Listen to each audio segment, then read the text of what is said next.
Welcome, everybody. Welcome. Glad you're here.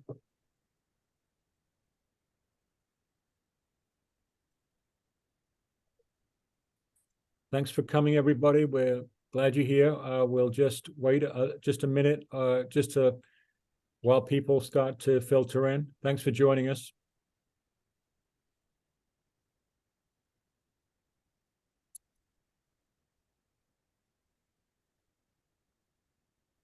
Hi, everybody. Welcome.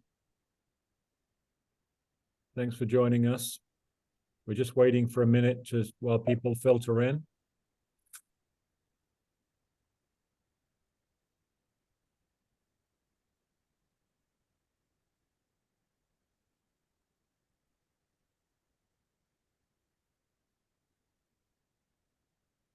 Welcome, everybody. Welcome. Glad you're all here. All right. Well, we'll get going. It's 12:02. We normally wait a minute or two just for people to start to filter in. I'm sure there'll be more folks coming in as we go over just the introduction. We have a very special guest speaker with us today who I'll introduce in a minute. But first of all, just like to welcome you to the Recovery Science Series webinars.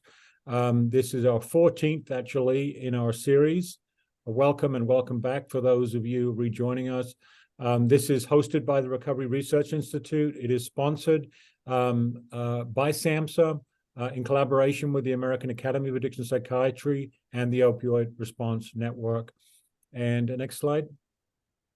As we always do, we just have a short video to describe what the Opioid Response Network is and does.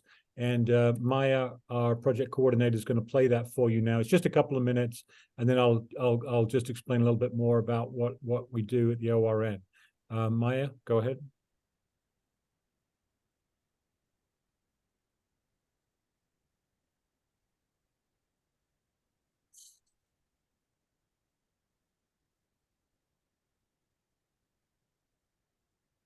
Oops, sorry for some reason. Consider that New Year's resolutions are not the answer for you this year. You need real solutions, and therapy can help with that. As a therapist, I see the same pattern happen again and again at the same time every Communities year. across the nation are mobilizing to... Oops, sorry, everybody. Just one moment. Here we go. Opioid and stimulant use and the overdose crisis. Communities across the nation are mobilizing to address opioid and stimulant use and the overdose crisis. You can't overcome this alone, but we can, together, and we are. We are the Opioid Response Network, a coalition of 40 national organizations representing more than 2 million people. We serve all 50 states and 9 territories locally through our network of nearly 1,000 professionals working across prevention, treatment, and recovery. For state agencies, organizations big and small, and individuals working to address local needs, we bring training and education to bear on your efforts. We're here to help you help others through evidence-based support, all at no cost to you. For instance, the Opioid Response Network helped the Tribal College in New Mexico join forces with local organizations to develop a culturally appropriate prevention, treatment, and recovery training series for its students.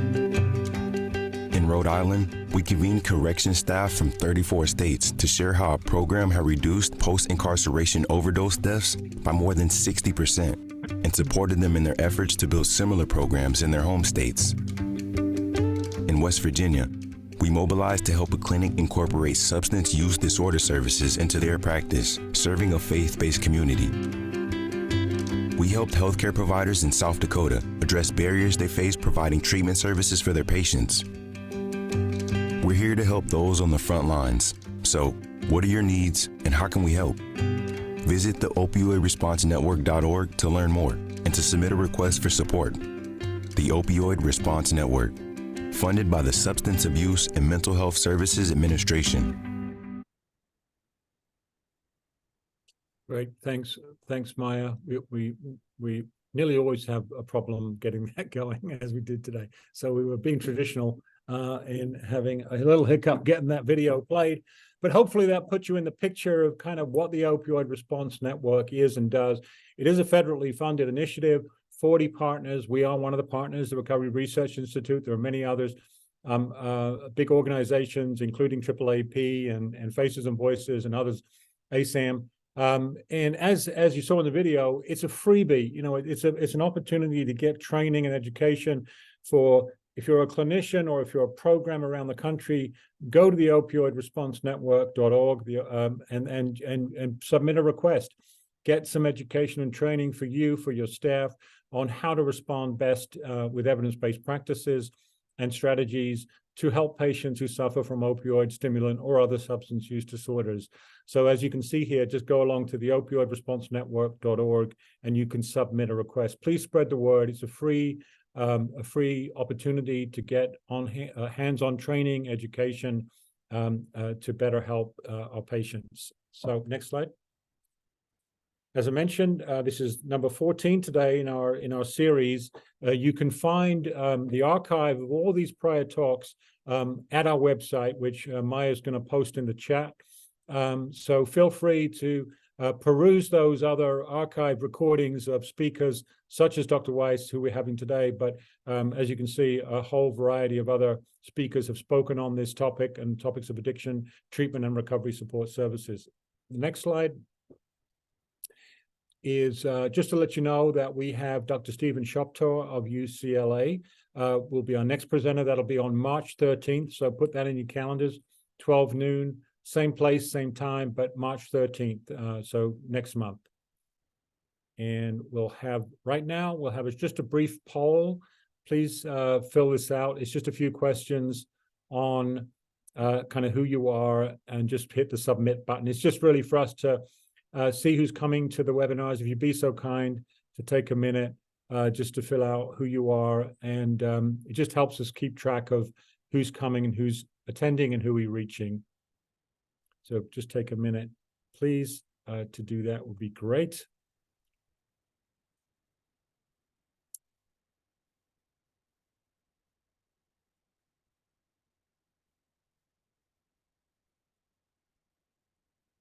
I'm doing my own now. Great.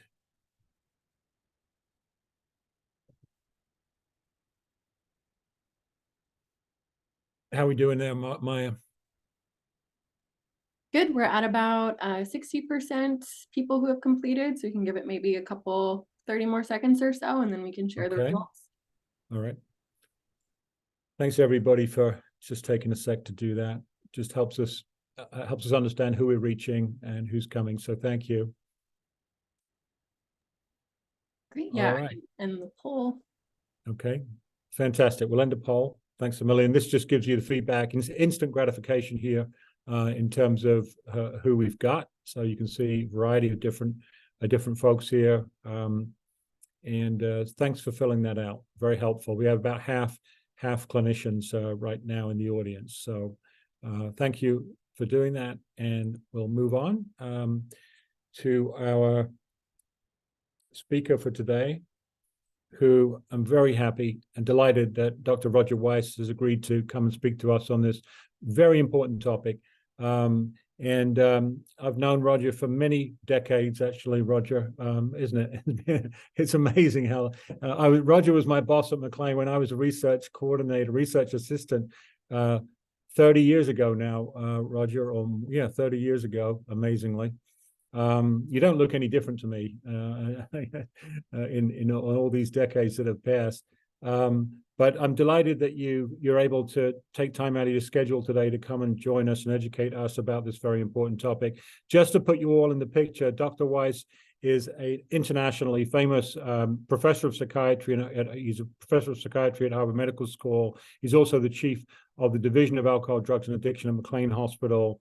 He's been a principal investigator on numerous grants for several decades, as I've mentioned, one of the foremost authorities on the topic he's going to speak about today.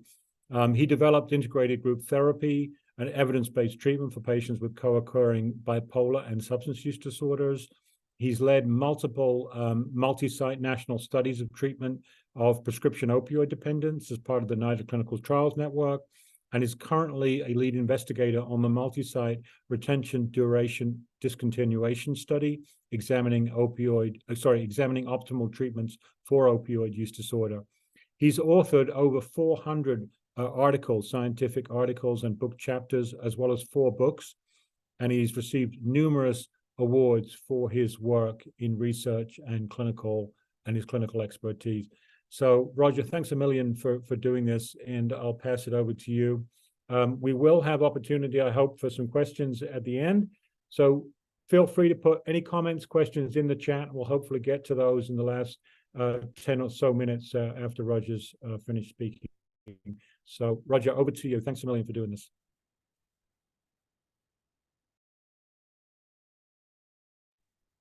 Thank you so much, John, for that really nice introduction. And let me get right to it. So I'm going to be talking about, let me fix my screen here. Okay. And this here, get people out of the way. Okay. So I'm going to be talking about integrating pharmacotherapy and behavioral therapy in treating patients with substance use disorders. This is my disclosure. So, what are the goals of behavioral therapy in addition to medication treatment? First is medication adherence, defining and attaining patients' substance use disorder goals, either abstinence or reduction, and dealing with other problems such as mental and physical health, interpersonal issues, work, school, housing, etc. So, job 1 is medication adherence. Medications only work if you take them. Lots of people don't take them. And so why don't people take their medications? There are a number of categories of reasons why people don't take medications. One is either perceived or real ineffectiveness of the medication, intolerable side effects, cost, or an overly complex regimen. This just gives you an idea of the last one, that the likelihood that people will actually adhere is related to the simplicity of the regimen. If you only have to take something once a day, you're much more likely to take it than if it's twice a day, 3 times a day, 4 times a day. A second reason for non-adherence is related to the patient. Denial that they've got the disorder, a poor plan or no plan adherence, a lack of understanding of the need for consistent dosing, misconceptions or fears about the medications, or forgetfulness, which may in part be due to the disorder or the medication or both. Another potential reason is related to a patient's substance use disorder. So perhaps non-adherence doesn't necessarily mean taking too little. It could mean taking too much. So desire to get high with the medication, so taking too much. A medication interferes with or blocks the drug high, or the patient doesn't want to mix alcohol or drugs with their medications. Social support related issues. Family, friends, or peer support group members may discourage the use of medication. There may be perceived stigma attached to taking the medication. Could be related to the medical professional. Maybe the clinician is not sure about the treatment's effectiveness or communicates poorly about the rationale, risks and benefits, and how to use the medication. And then there's psychiatric related issues like severe depression and pessimism about treatment. Why bother to take them? Anxiety about side effects, or impatience waiting for the medication to work and therefore taking too much. So what are some of the strategies to increase medication? And I'll talk about 3 categories of strategies. One is the approach to the patient. Second one is external reinforcement, for example, by the family. And the third is prescribing patterns. So what about the approach to the patient? First of all, actively discuss adherence issues. Asking patients, are you taking your medications? How much are you taking? because people oftentimes change the amount that they want to take or that they take without necessarily telling the clinician because they don't even think it's important. So asking, are you taking them? How much are you taking? Illness education, why the patient needs the medication. Asking about obstacles to adherence. For example, do you understand why you're taking the medication? Do you understand how much you're supposed to take, when you're supposed to take it? Are there emotional reasons that are getting in the way? Is the complexity of the regimen getting in the way? Does it cost too much? Can you afford to take the medications? And then talking about behavioral aids, post-it notes on the bathroom mirror, having an alarm on your phone or your watch that tells you, that reminds you to take your medication. All of these things can help. Then there are strategies to increase medication related to external reinforcements, family education, particularly if the family is not supportive of taking medication. I'm going to talk a little bit about an example of this, the disulfiram contract, and then contingency management, for example, rewards that may not be related to the family, but rewards for taking medication. Then there's prescribing and dosing issues, simple regimens, as I mentioned before, things like pill boxes that remind people when you're supposed to take what, longer acting or forgiving medications that don't really lose their effectiveness if you happen to forget one dose, and then depot medications, for example, injectable buprenorphine or naltrexone. So now I'm going to go through specific medications and specific behavioral treatments that may be particularly effective with that medication for various substance use disorders. So start with alcohol use disorder. So there are 3 FDA-approved medications for alcohol use disorder: disulfiram or antabuse, naltrexone, and acamprosate. So disulfiram inhibits the gets in the way of the metabolism of alcohol by inhibiting an enzyme called aldehyde dehydrogenase. So when you drink alcohol or take alcohol in some disguised form and you're taking disulfiram, you get acetaldehyde poisoning when alcohol is ingested. It tends to occur about 10 to 15 minutes after drinking. Non-adherence is much more the rule than the exception. It's only for patients seeking abstinence because any drinking on disulfiram is risky business. So what about behavioral treatment with it? So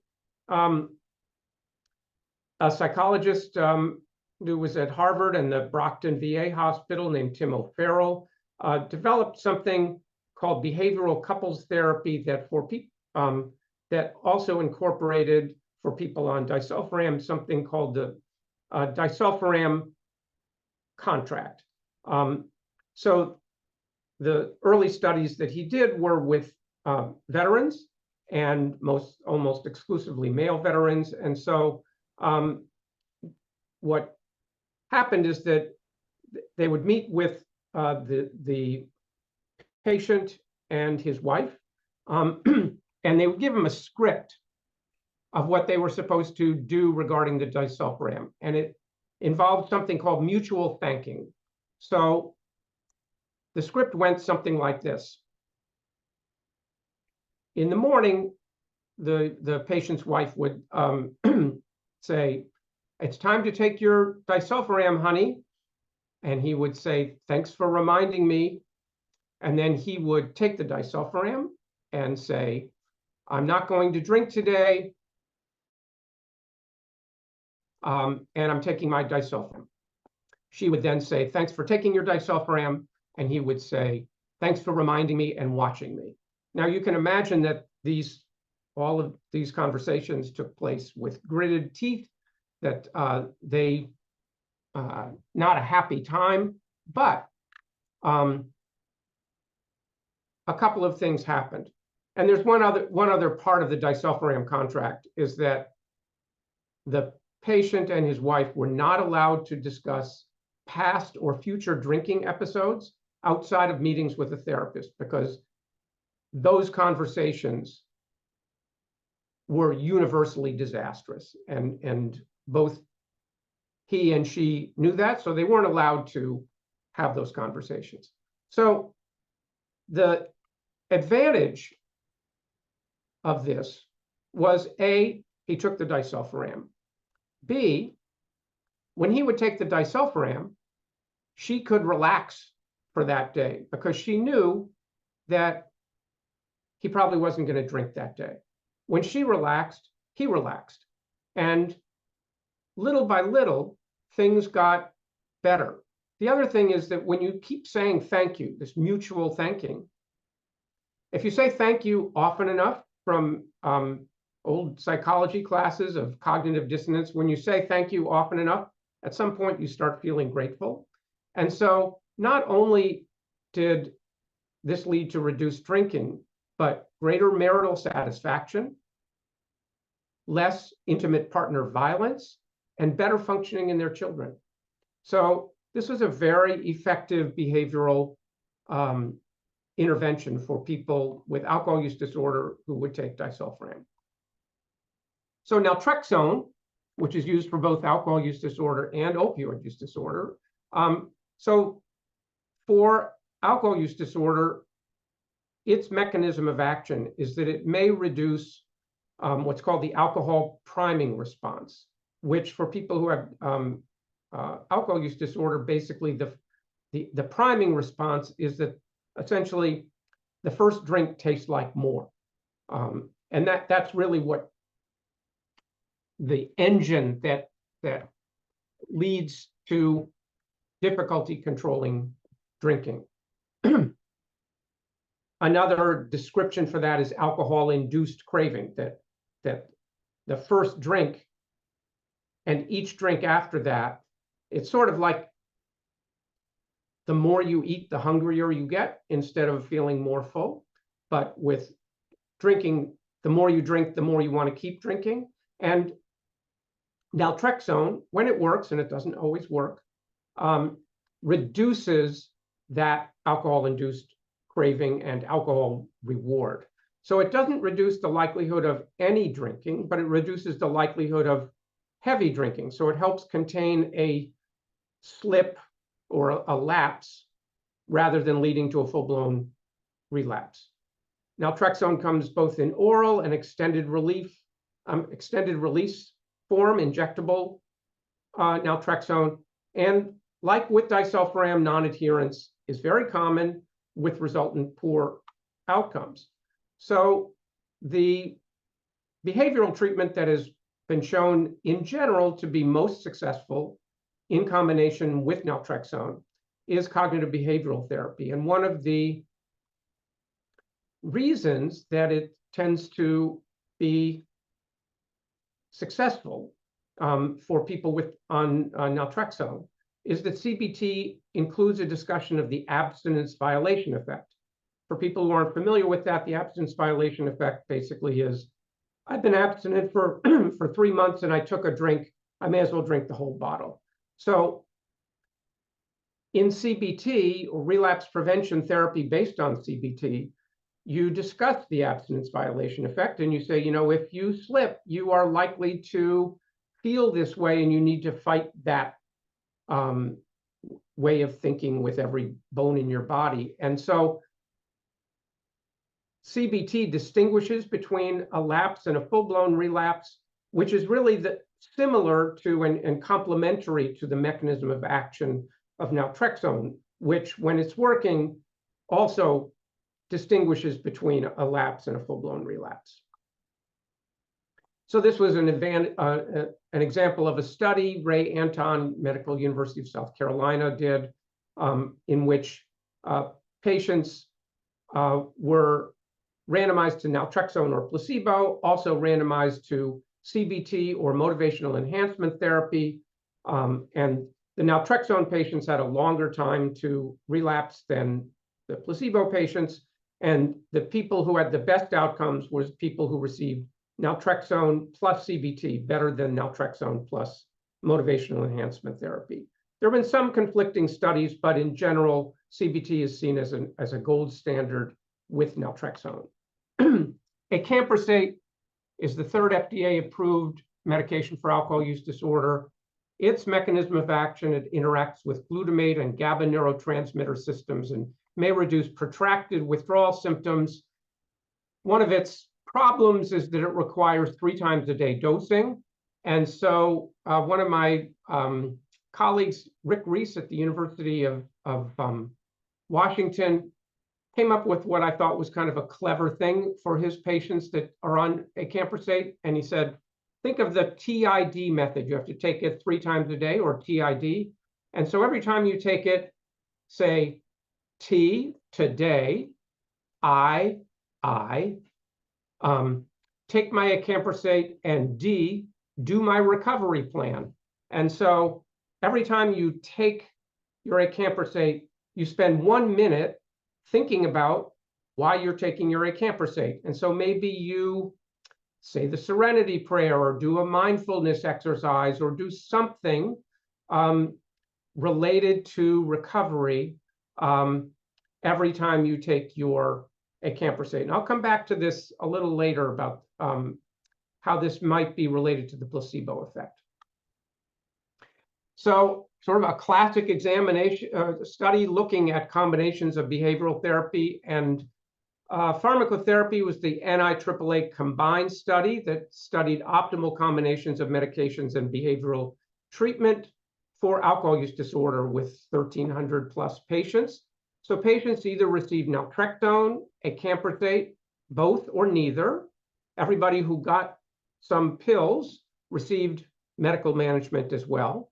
And half of the people received a specialized psychotherapy, sort of best practice psychotherapy called the combined behavioral intervention. So the main results of the study was that both naltrexone and the behavioral therapy were both effective, but no combinations actually improved outcome. So one thing that was interesting about the study is that in addition to these 8 main cells, one group received psychotherapy alone, no pills, and no medical management. So it enabled an examination of the placebo effect, because you could then compare people who got psychotherapy alone versus people who got psychotherapy plus placebo plus medical management. And as it turns out, the patients who got CBI, psychotherapy, plus medical management, plus placebo, this is the percent days abstinent at week 6 baseline, which is all the same, and week 16. And you can see that the patients who got therapy plus MM plus placebo did significantly better than the patients who got psychotherapy alone. So what was it about getting medical management plus placebo that was helpful? So first, let's think about, let me talk about what was in medical management. So there was an overall health check, an advice to abstain from drinking, checking on the medication, efficacy, tolerability, and adherence, particularly adherence, and advice to attend mutual help groups, specifically, mostly AA. Even for patients who said at week 1, I'm never going to an AA meeting, the MM people asked them every time.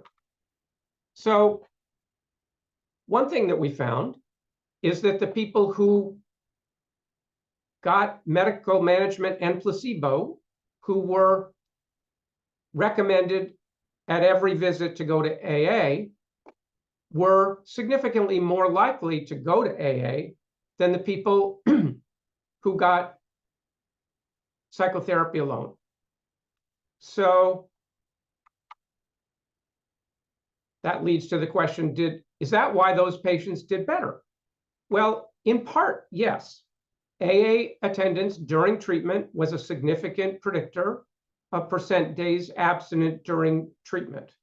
So that's part of the answer, but when the overall analysis was adjusted for AA attendance, the differences between the people who got MM plus placebo remained significant. So AA was part of the answer, but getting MM and placebo still made a difference. And so I think, I don't know, but this is what I think, is that pill taking was actually part of the reason that those folks did well. Because every time you take a pill, it's a daily reminder of why you're taking the pill. It reinforces recovery efforts, and it's an additional benefit of medication adherence. And I think it's related to this TID method for taking acamprosate. You can use pill taking as a therapeutic and recovery enhancing experience. Now I want to talk about opioid use disorder. So as probably almost everybody, if not everybody on this call know, there are 3 medications that are used for opioid use disorder. There's the full agonist, methadone. The more you take, the more opioid activity you get. There is the antagonist, naltrexone, which has no opioid activity. And then there's the partial agonist, buprenorphine, that goes up and then reaches a plateau. So what about behavioral interventions with buprenorphine? So one of the, I was lucky enough to lead the prescription opioid addiction treatment study, or the POTS study, which was the largest study of treatment of prescription opioid dependence, 600 plus patients at 10 US sites through the National Institute on Drug Abuse Clinical Trials Network. And we studied different lengths of buprenorphine and different intensities of counseling. Our primary outcome measure was, quote, success, which was abstinence or near abstinence from opioids. And the first phase of the study was just a 4-week taper of buprenorphine, which led to a disastrous success level. People who returned to opioid use during that time were offered a 12-week regimen of buprenorphine, and we looked at outcomes there, 49%, and then they were tapered again, and the success level was down below 10%. So clearly buprenorphine was the winner here. But what we also found is that adding counseling to buprenorphine and weekly medical management did not improve outcome. As it turns out, this was not a one-off study. 4 major studies have shown that adding counseling, standard counseling, to buprenorphine and medical management is not superior to buprenorphine and medical management alone. So why? So I think there are a number of potential explanations. Is buprenorphine that effective? Well, compared to what? Compared to no buprenorphine, it is wildly effective, but 49% success in our study, high 28% in the studies of sublocade, lots of room for improvement. So, so it's not like getting penicillin for strep throat, where no, you don't need any behavioral intervention for that. The penicillin will just treat it. Is medical management that effective? So the active ingredients, again, of medical management for all these opioid use disorder trials: overall health check, urine monitoring, check on the medication, efficacy, adherence, tolerability, monitoring craving, advice to abstain, advice to attend mutual help groups. But in these studies, all 4 of them, the medical management was much more intensive than the community standard. In our study, it was every week. And in other studies, it was close to that. So it's unclear whether, and medical management, which is the term, I think the term medical counseling is actually a better term. Medical management, as done in these studies, was actually very good counseling. Are behavioral treatments that ineffective with this population? Not all of them. 3 randomized controlled trials have shown benefit of behavioral treatment. All of them had either contingency management, some sort of computerized treatment, or both. There are now a number of app-based interventions currently in use, some of them offering contingency management within the app, and we're actively studying some of them. Other people are studying them as well, and we'll see whether they fulfill their promise. The studies that I talked about were randomized controlled trials, but non-randomized real-world observational and database studies may yield different results from randomized controlled trials. You get different levels of patient motivation for people entering these trials that actually involve a lot of work for patients. And there's a lot of research infrastructure support that you see that may color the results of these studies.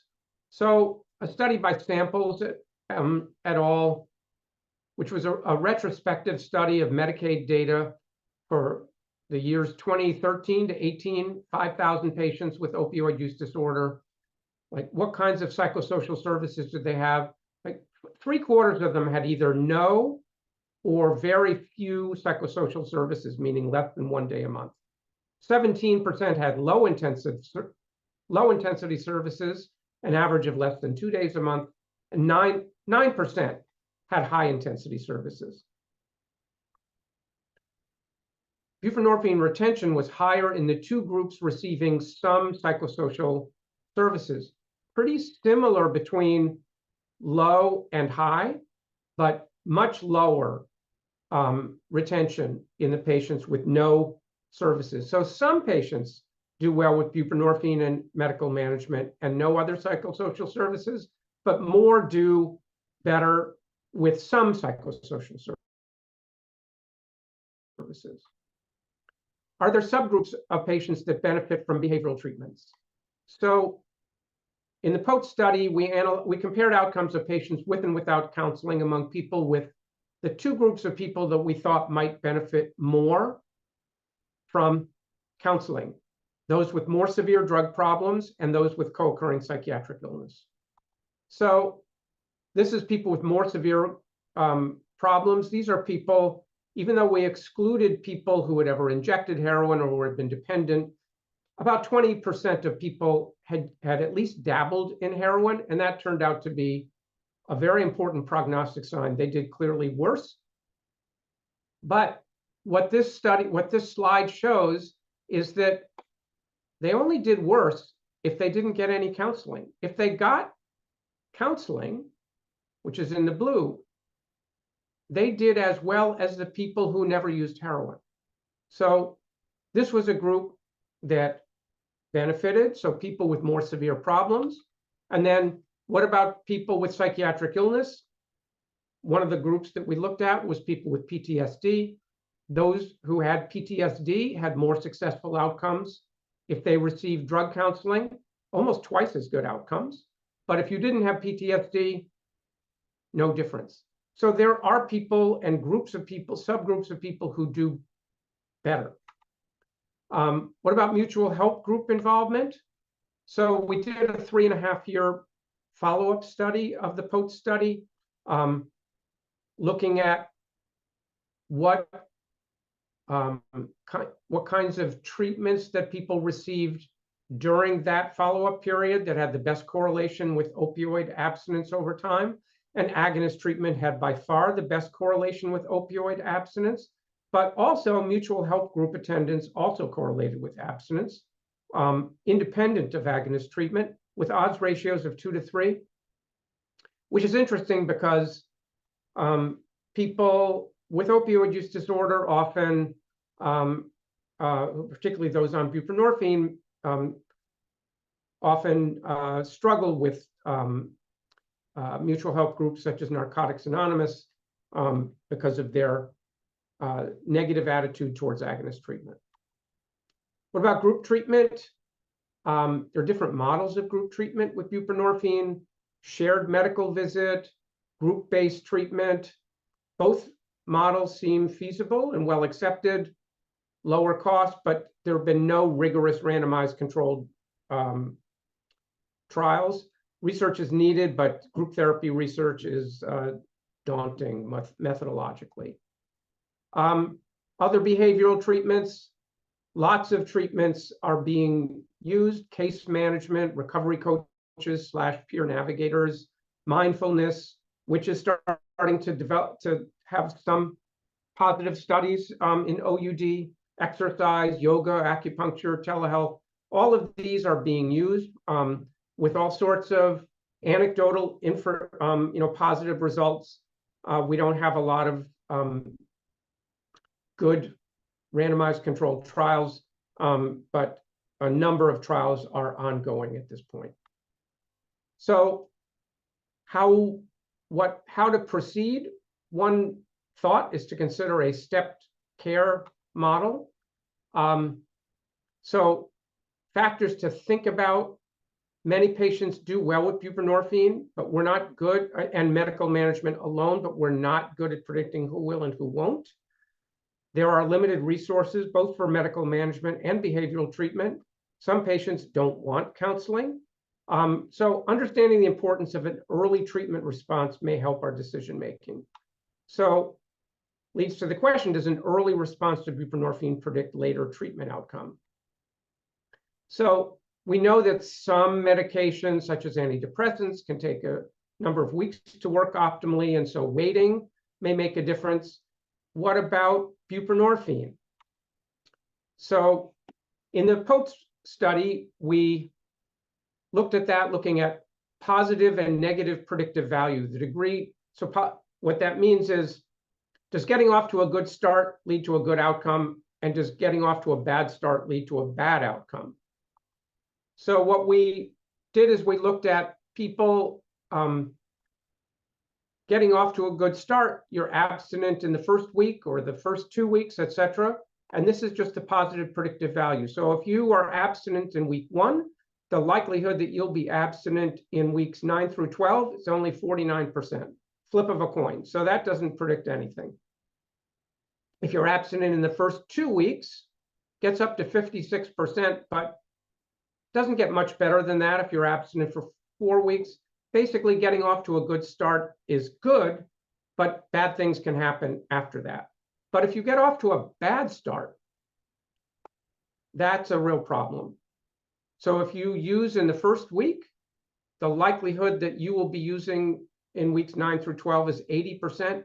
And if you use in the first 2 weeks, 94%. So it's important to hit the ground running. Sean Luo took data from our study and 2 other large studies of opioid use disorder treatment and found that the first 3 weeks were critical predictors of relapse, defined as 4 consecutive weeks of use. If you had a negative urine test in the first 3 weeks, only 13% of people met criteria for relapse by 12 weeks. But if you had positive or missing urines in each of the first 3 weeks, it was 85%. So the first 2 to 3 weeks of treatment yield very important information. So the question is, what you might, using a stepped care approach, you might say,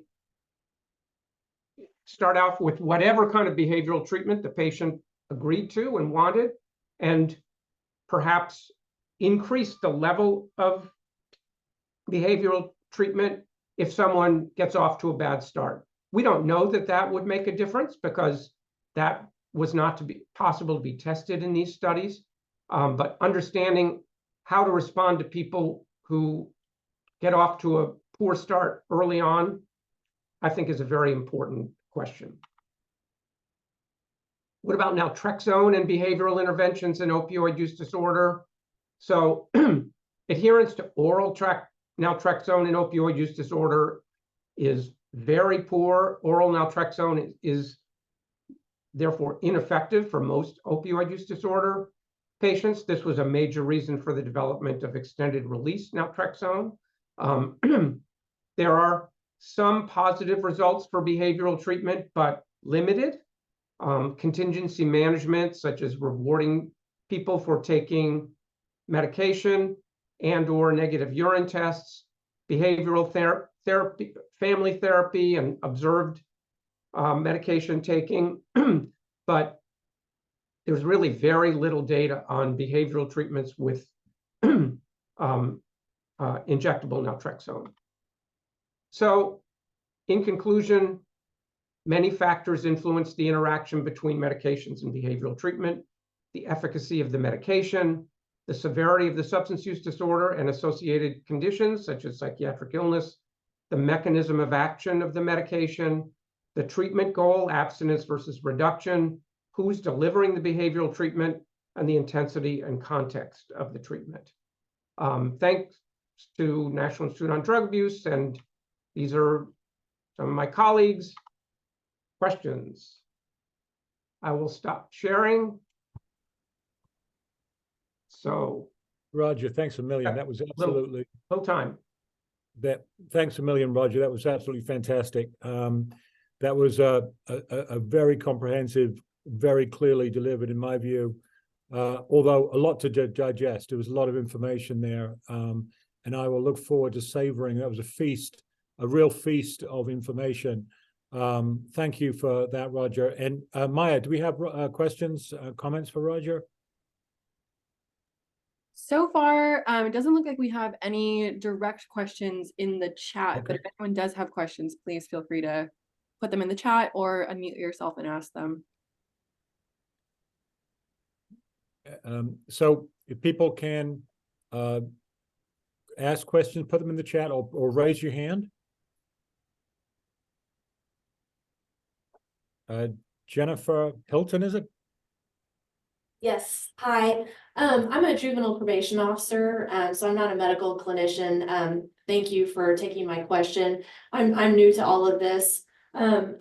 Is there any difference as a medical professional when dealing with juveniles, when medical professionals are prescribing these medications like Suboxone? And I apologize, I cannot pronounce the B word. Suboxone is just a different word for Buprenorphine. Yeah. Yes.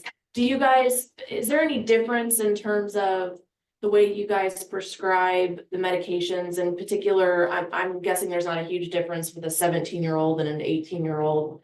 But is there any different any different considerations? Because I do work with the juvenile population.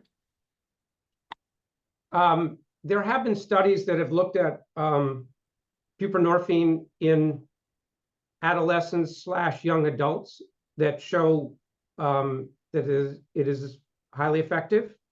We actually participated in one of those studies some years ago, and one of the really stunning, so this was at a time when it really wasn't known whether it would be effective in adolescents, and so people were randomly assigned either to just like a couple-week taper off of opioids using buprenorphine or stay on it for, I can't remember the number of weeks, but 8 weeks or something like that, and see how they're doing at 8 weeks. And one of the things that was really remarkable and scary about that study was a very large number of patients who were assigned to the taper developed hepatitis C during that 8 weeks. So the idea of just sort of waiting, that it was shown that we're not just talking about the opioid use, but all of the sort of associated comorbidities that can go along with it, that this is a really high risk group of individuals, that all sorts of bad things can happen. Okay, thank you. It's just something new to me for sure, and I'm starting to see, excuse me, it's starting to happen in our community, and this is definitely all new to me. So thank you. Great. Thanks for the question. Shannon? We've got a couple of hands up now. Yeah, Shannon? hi. Can Yeah, you hear me? Yes. Hi. Yeah. So my name's Shannon Monty, and I'm a counselor over here in Rutland, Vermont. I work for Rutland Regional Medical Center at a hub. Our primary medications are methadone, buprenorphine, and naltrexone. So my question would be is we are really struggling here in the Northeast with fentanyl and xylazine. So with that being said, are you seeing the numbers with fentanyl being so powerful, the numbers decreasing of people being on buprenorphine? Yes. More people. So there's all sorts of controversies and questions about how to get people onto buprenorphine if they've been on fentanyl, how to induct them, what kind of dose do you keep them on, and people have all sorts of different methods, using high dose buprenorphine, using low dose buprenorphine, et cetera, and there's just multiple ways that people are doing it, but it's a reflection of the confusion that people have about what's the best way to do it. More patients are going on to methadone. They're requesting methadone because they're afraid of getting precipitated withdrawal from trying to get onto buprenorphine.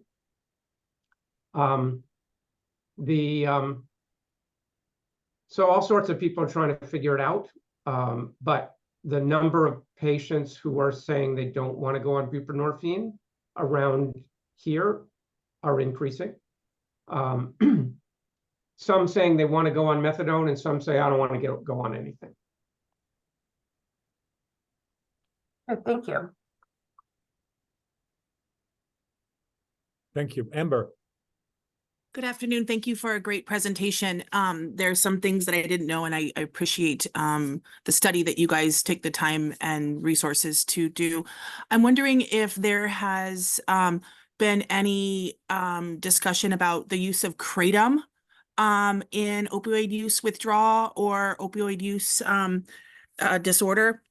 It seems to be that I have a lot of clients. I do direct care work with families, and a lot of my clients who, not a lot of them, I'm sorry, a growing number of clients are reporting using kratom to address their opioid use disorder. And I was wondering if there was any insight into that or anything happening soon to think about this stuff a little bit more. Thank you for your time. Yeah, we've seen a lot of people who have done that. We've also seen a lot of people who have kratom use disorder. So